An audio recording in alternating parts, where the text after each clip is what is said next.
총 한 자루 없는 군대가 핵 보유국 강대국을 물리쳤다.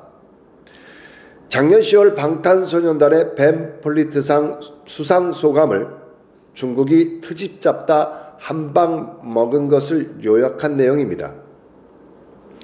중국 네티즌과 관영 매체들은 BTS의 리더 RM이 6.25 전쟁 70주년을 맞이해서 한국이 미국과 함께 겪은 고난을 언급한 게 중국을 모독한 것이라고 발끈했습니다.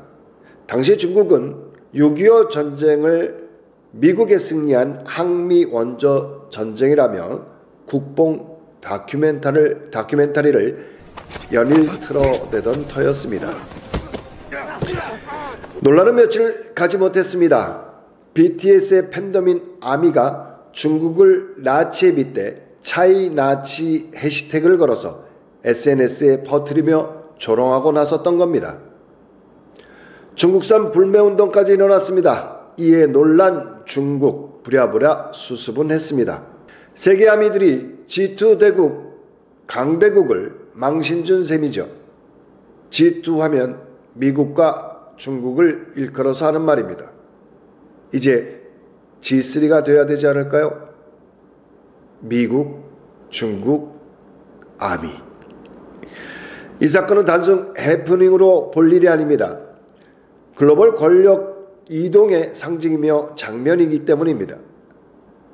아미의 주력 세대 MZ세대, 10대에서 30대를 일컬어 MZ세대라고 합니다. 이 세대는 윗세대들과는 달리 연대감을 중요시합니다. 이들에겐 인종, 국적, 종교, 성별, 나이 아무것도 문제가 되지 않습니다.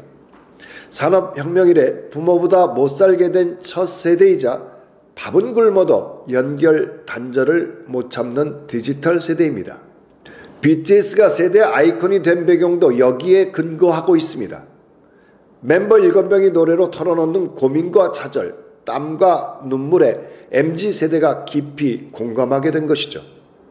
무려 100억 회 조회수를 넘긴 유튜브 뮤직비디오의 총 조회수가 이를 대변하고 있습니다. 엄청난 조회수죠.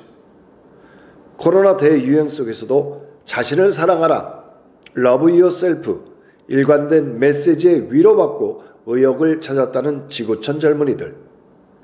그런 선한 영향력은 K-팝을 공장에서 찍어낸 팩토리 아이돌로 낮춰보던 서구의 언론마저 시각을 바꿔놓았습니다.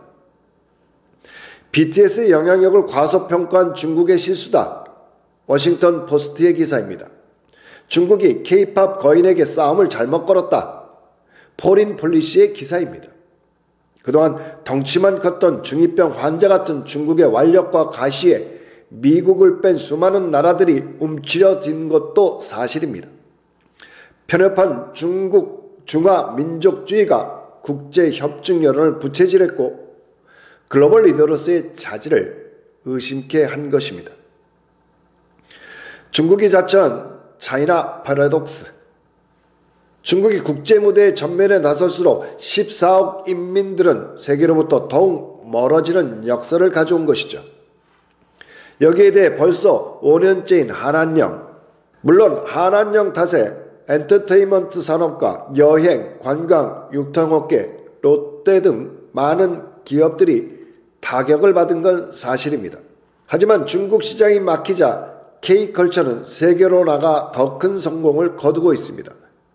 K-팝, 영화, 드라마, 방송 포맷이 핫트렌드로 떠올랐습니다. 1999년 일본 대중문화의 개방, 2006년 스크린쿼터의 축소, 20년간 일련의 노력이 맺은 결실입니다. 툭하면 틀어막고 억압하고 베끼는 중국은 축구만큼이나 별 볼 일 없는 국가가 되었습니다. 요즘 중국에서 김치를 자기네 것이다, 한복도 중국의 전통 복장에서 유래된 것이다 라고 우기고 있습니다. 김연아와 김영애까지 동북공정의 대상으로 삼아 우기고 있는 그들의 모습을 보면 초라하기 이를 데 없습니다. 심지어 민족 시인 윤동주 시인마저 국적이 중국이라고 우기고 있습니다. 이 얼마나 초라한 대국의 모습입니까? 세계는 우리나라를 이끌어 봉준호 보유국, BTS 보유국이라고 하면서 부러워하고 있습니다. 선진국은 경제력과 함께 문화 강국이란 필요 조건을 충족해야 합니다. 민주화 산업화를 이룬 주목할 나라, 문화적으로 부러운 나라를 넘어 존경받는 나라로 도약해야 될 것입니다. 세계의 여러 나라가 갑자기 잘 살게 된 졸부의 나라로 치부하고 있는 것도 사실입니다. 우리는 갑자기 잘 살게 된 것이 아닙니다. 5,000년간의 연습의 결과입니다. 중국에 비하면 우리는 엄청나게 작은 나라입니다. 중국이 대국일까요? 우리가 일희일비하지 않으며 우기는 것에 일일이 대응하지 않는 것이 대국적 태도라고 봅니다. 3분 칼럼이었습니다.